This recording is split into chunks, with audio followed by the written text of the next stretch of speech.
नमस्कार साथियों। मैं पूर्णिमा पाटिल पत्रकार हूँ और आज आपकी मुलाकात कराने जा रही हूँ एक ऐसे युवा से जिनकी उम्र 95 ईयर होने जा रही है। अभी 94 है, अगले महीने वो 95 ईयर में एंटर हो रहे हैं। तो सोचिए, मैं उनसे मिलवाने का मेरा पर्पज़ ही ये है कि जो उम्र है ना, जिसे हम कहते हैं कि भई इतनी उम्र हो गई, तो मुझे तो ऐसा लगता है कि age is only a number. जो ऊर्जा शक्ति है उसी से नापना चाहिए कि हमारी वास्तव में उम्र क्या है। और ऊर्जा शक्ति का भंडार है हमारे श्री गोविंद गंगाधर जी ओक।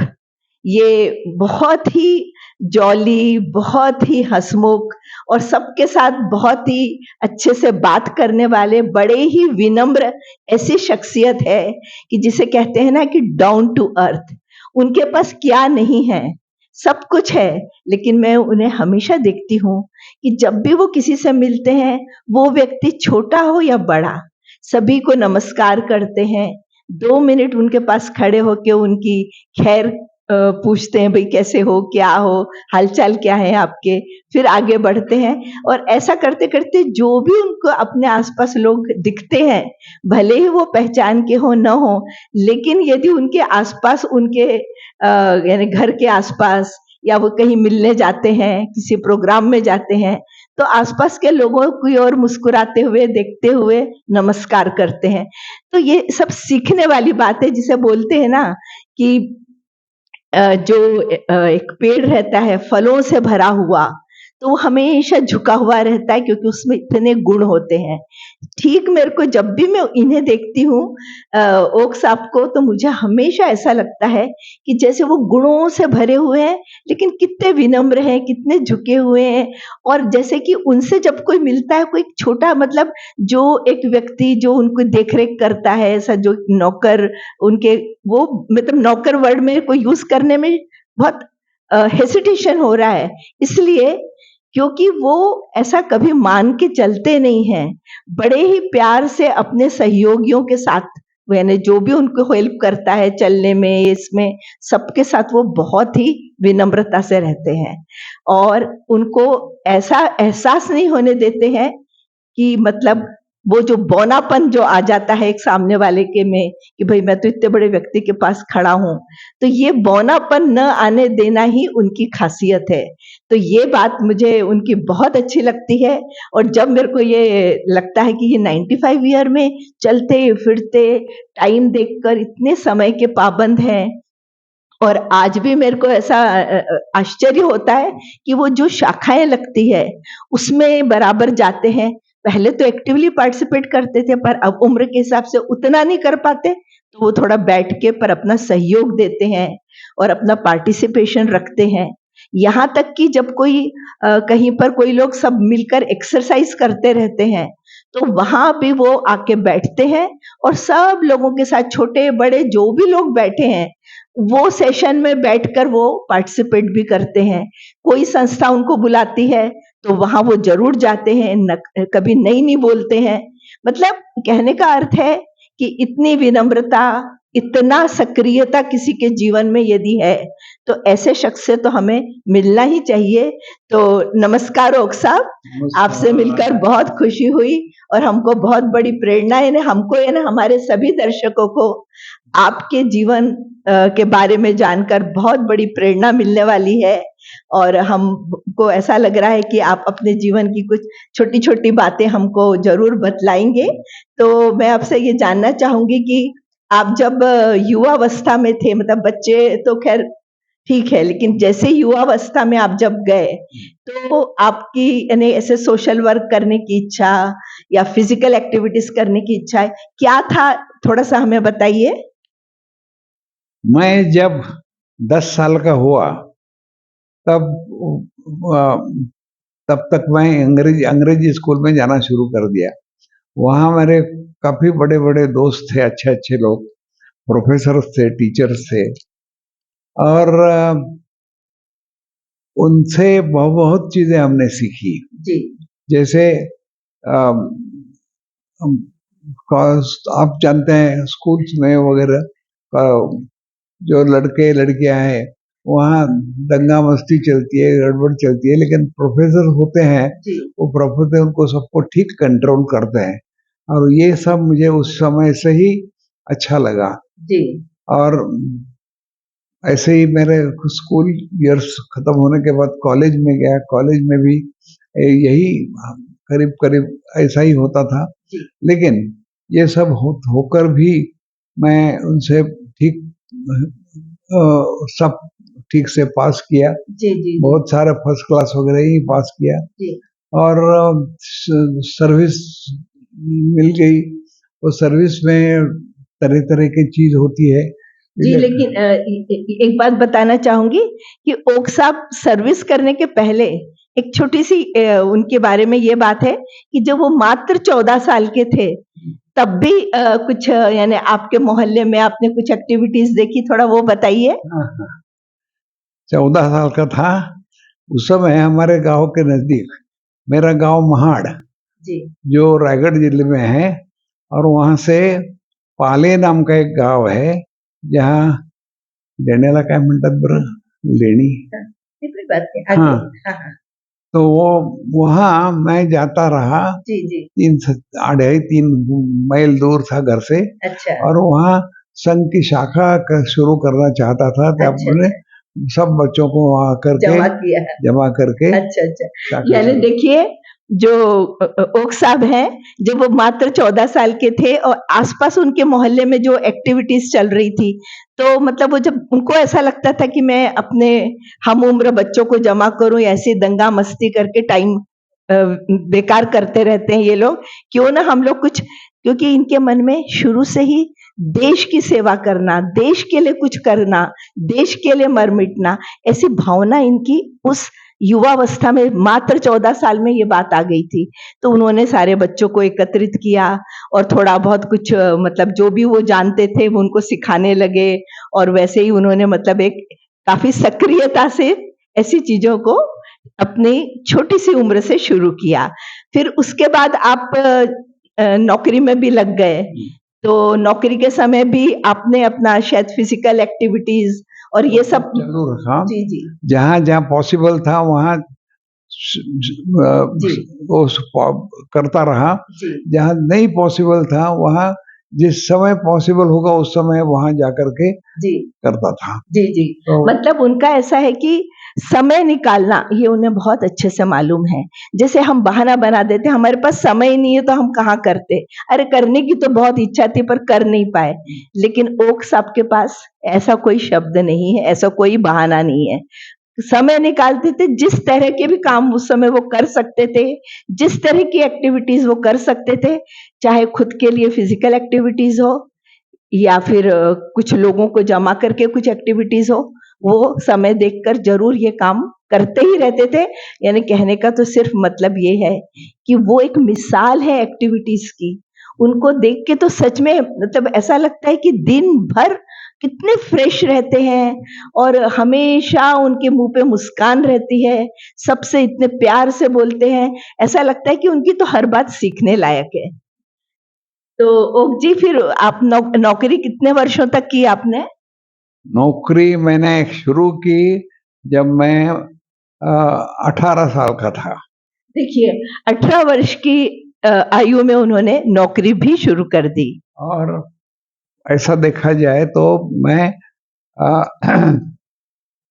फाइनल रिटायरमेंट 1985 में फाइनल रिटायरमेंट ले लिया।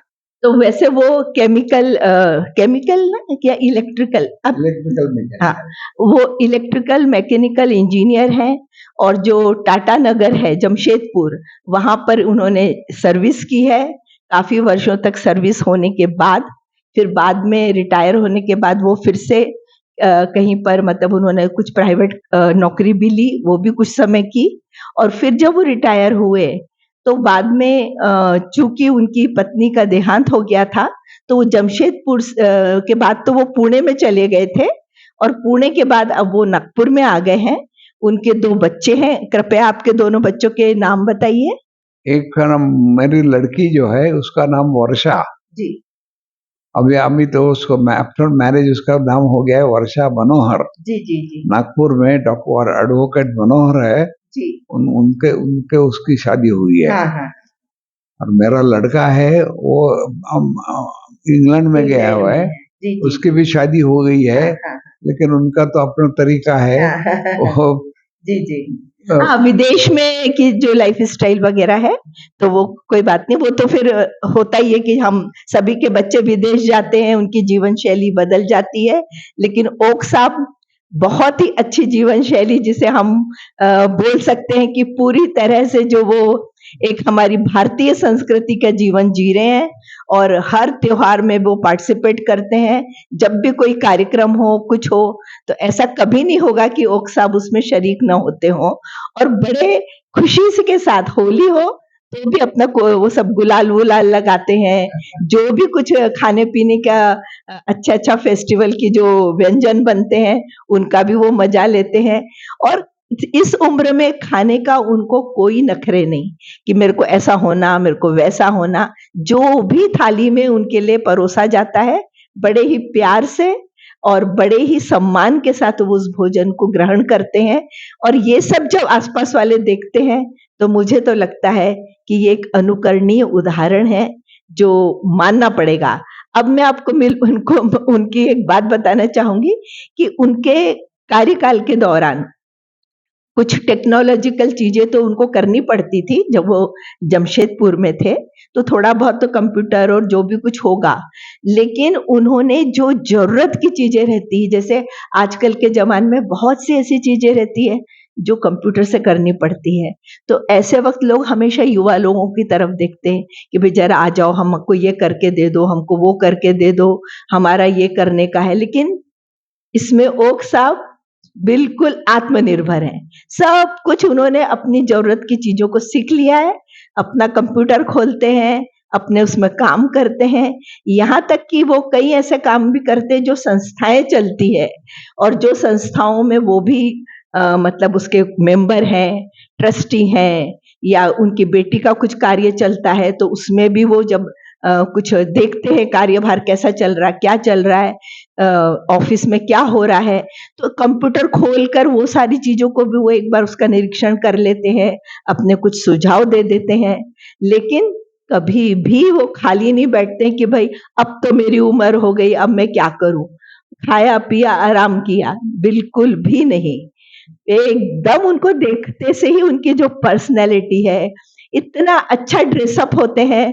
मैं तो हमेशा उनका हर दिन का ड्रेसअप देख के मुझे इतना अच्छा लगता है कि क्यों नहीं सब लोग ऐसा रहते हैं। मेरे को तो ऐसे मन में आता है कि उनसे इतनी कम उम्र के लोग भी ना एक आशा छोड़ देते हैं, निराशा में जीते हैं। जो पहना है चलो ठीक ही तो है, अभी हमको कहाँ जाना है? ऐसा सोच के लोग ठीक से मतलब सादगी से जियो, लेकिन थोड़ा स्वच्छता और थोड़ा जिसको बोलते हैं ना कि भई थोड़ा-सा ऐसा होना चाहिए कि भई ड्रेसअप होने में भी एक इंटरेस्ट होना चाहिए, ऐसा मुझे लगता है। जिसके जीवन है, वो ज़रूर इन चीज़ों पे ध्यान देता है और मुझे तो हमेशा ओक्सप को देख के यही लगता है कि वो जीवन काट नहीं रहे हैं, वो जीवन जी रहे हैं और जी रहे हैं मतलब पूरी ऊर्जा के साथ। ऐसा नहीं कि बस ऐसा ही भई अपना रोज का जो रूटीन चल रहा है, बिल्कुल भी नहीं। सक्रिय जीवन जी रहे हैं। आज भी वो मैं उनसे ही पूछना चाहूँगी कि आज भी आप कुछ घूमने-फिरने जाते हैं? थोड़ा उसके बारे में बताइए। घूमने फिरने जाता हूँ, ज़्यादा देर तक नहीं, आधा पौना घंटा ही। और बीच में कोई ऐसा ही काम निकला तो वो भी करता हूँ।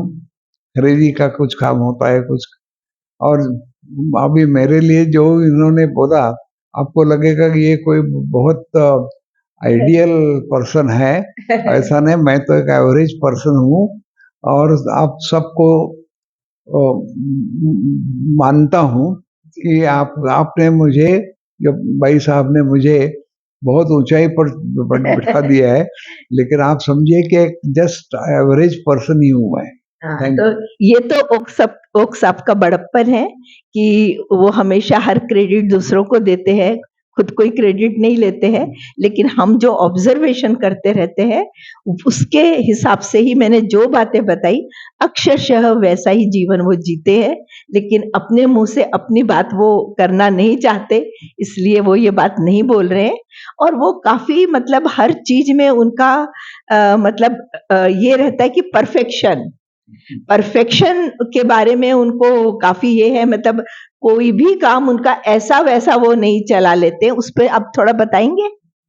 क्या आप किस बहुत परफेक्शन वे में अपनी कामों को करते हैं, तो ये भी तो एक बड़ा गुण है। जो परफेक्शन वो कर रही है वो शुरू से जब छोटे बचपन से ही जिस तरह करता रहा वैसा करता हूँ, हाँ हाँ तो अभी उसको हाँ परफेक्शन हाँ हाँ, नहीं तो ये तो उनका गुण है, मतलब वो उनका वही बोलना है कि भाई ये तो मेरा जन्मजात गुण है कि मैं जो भी काम करता हूँ उसमें परफेक्शन होना ये मेरी आदत में शुमार है। सिखाया जी गया। जी जी जी। और वैसे भी जैसे ओक साहब शाखा वगैरह में जाते थे तो वहां पर ये ने अनुशासन और ये जो डिसिप्लिन और हर चीज को परफेक्ट वे में करना और सही टाइम पे करना और बिल्कुल टाइम टू टाइम करना और बहुत ही सुव्यवस्थित तरीके से करना, ये जो चीजें उन्होंने वो 14 साल की उम्र से जो सीखनी शुरू की, तो आज उनके जीवन में ये सारी चीजें कुछ ऐसी घुल मिल गई है कि इसके लिए वो कोई प्रयत्न भी नहीं करते और न ही उनको ऐसा लगता है कि मैं कुछ बड़ा कुछ कर रहा हूँ। लेकिन बात यह है कि बाकी के जो हमारे आसपास जो चलता रहता है, जहाँ हम बहुत अव्यवस्था भी देख लेते हैं, कई बार लोग एक समय देते हैं पर वो समय पे आते ही नहीं, टाइम मैनेजमेंट का ख्याल ही नहीं रखते हैं और कई चीजों को इतने मतलब इतने घुल मिल कर जैसे रहकर एक दूसरे के साथ रहने से ज्यादा अपने आप को अलग भी रखते हैं कि भाई ये लोग ऐसे हम लोग ऐसे, जो एक यहाँ पर जो बहुत सारी डिस्क्रिमिनेशन वाली जो बात है वो मैंने देखा है कि उससे भी दूर हटकर वो सब में घुल मिल जाते हैं और सबके साथ मिलते हैं, सबके चाहे वो छोटा हो बड़ा हो नौकर हो चाकर हो या कोई भी हो, सबके साथ। और सब भाषा भी बोलते हैं, हिंदी भी बोलते हैं, मराठी भी बोलते हैं, इंग्लिश भी बोलते हैं और अपने जीवन को बहुत ही सक्रियता के साथ बिता रहे हैं। तो मुझे लगता है कि हम सभी के लिए एक बहुत बड़ा इंस्पिरेशनल उदाहरण है कि हम जब जिए तो ऐसा जिए कि जिसको वास्तव में जीना बोलते हैं। मतलब लोग जैसे बोलते हैं ना खाने के लिए जी रहे हैं और कुछ लोग जीने के लिए खाते हैं, तो ये ऐसी कई चीजें हैं जो हमने इनके जीवनचर्या में देखी है। तो मैं अभी आपसे ओक साहब पूछना चाहूंगी कि आप कोई संदेश देना चाहेंगे? आजकल की पीढ़ी को आप देख रहे हैं, आजकल के लोगों को आप देख रहे हैं, आजकल के बुजुर्गों को आप देख रहे हैं, बहुत कुछ आपने तो देखा है, तो कुछ छोटा कोई संदेश आप यदि देना चाहे तो कृपया दीजिए।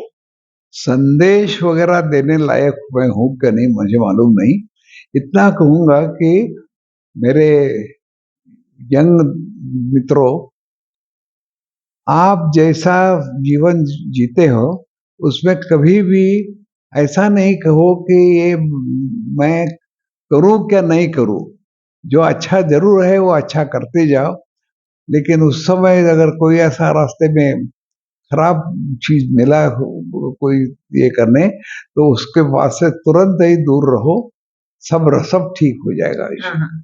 मतलब ओक साहब का बोलना है कि सत्संग का बड़ा महत्व है।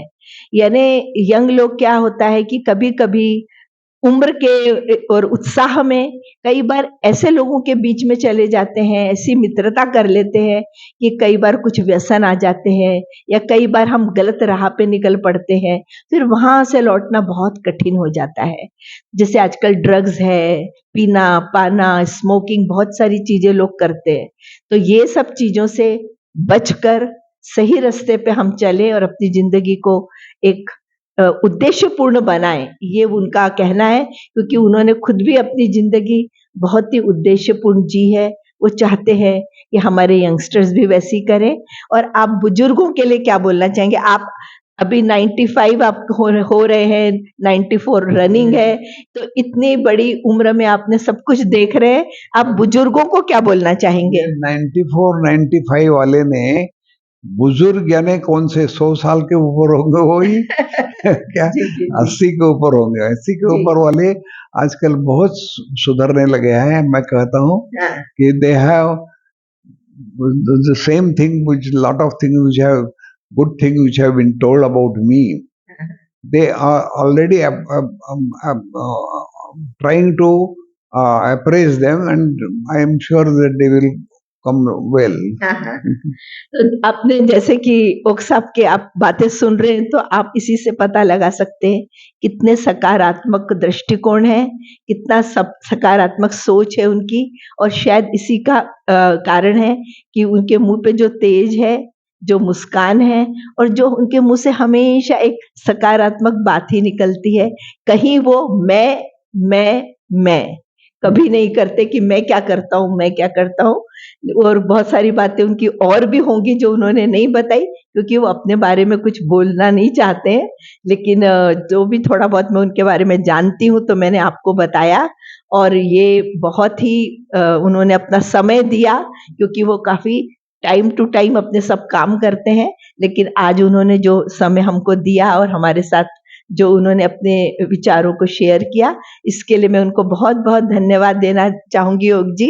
बहुत-बहुत मैं भी नमस्कार। आपको बहुत-बहुत धन्यवाद देना चाहती हूँ क्योंकि लाइफ टाइम में ये पहली बार मैंने इस तरह का इंटरव्यू दिया है। नहीं, नहीं, आप तो मतलब क्या है कि मैं आपको बहुत दिनों से देख रही थी और आपका जो भी कुछ मैं आपकी गतिविधियाँ देखती थी कि जहाँ पर कहीं सब लोग बैठ के योगासन कर रहे हैं कुर्सी पर बैठ के, तो मैं देखती थी कि आप न्यूज़पेपर पढ़ते हैं, फिर आप वहाँ भी जाके बैठ जाते हैं, फिर जो हाथ-पैर लोग हिलाते आप भी करते हैं और बड़ी सीरियसली और बड़ी गंभीरता के साथ ये सारा कुछ करते हैं। आपको कोई कहता नहीं कि करो, लेकिन आप खुद शामिल हो जाते हैं लोगों के बीच बैठकर। तो मैं ऐसी छोटी-छोटी चीज़ें आपकी मैं ऑब्ज़र्व कर रही थी, इसीलिए मेरी बहुत इच्छा हुई कि मैं आपसे कुछ बात करूँ। आपसे हमने बात की तो हमें कुछ सीखने को ही मिला है, इसके लिए बहुत-बहुत धन्यवाद और श्रोताओं आपने ये जो कुछ सुना उसके लिए मैं आपको भी बहुत-बहुत धन्यवाद देना चाहूँगी। नमस्कार। नमस्कार।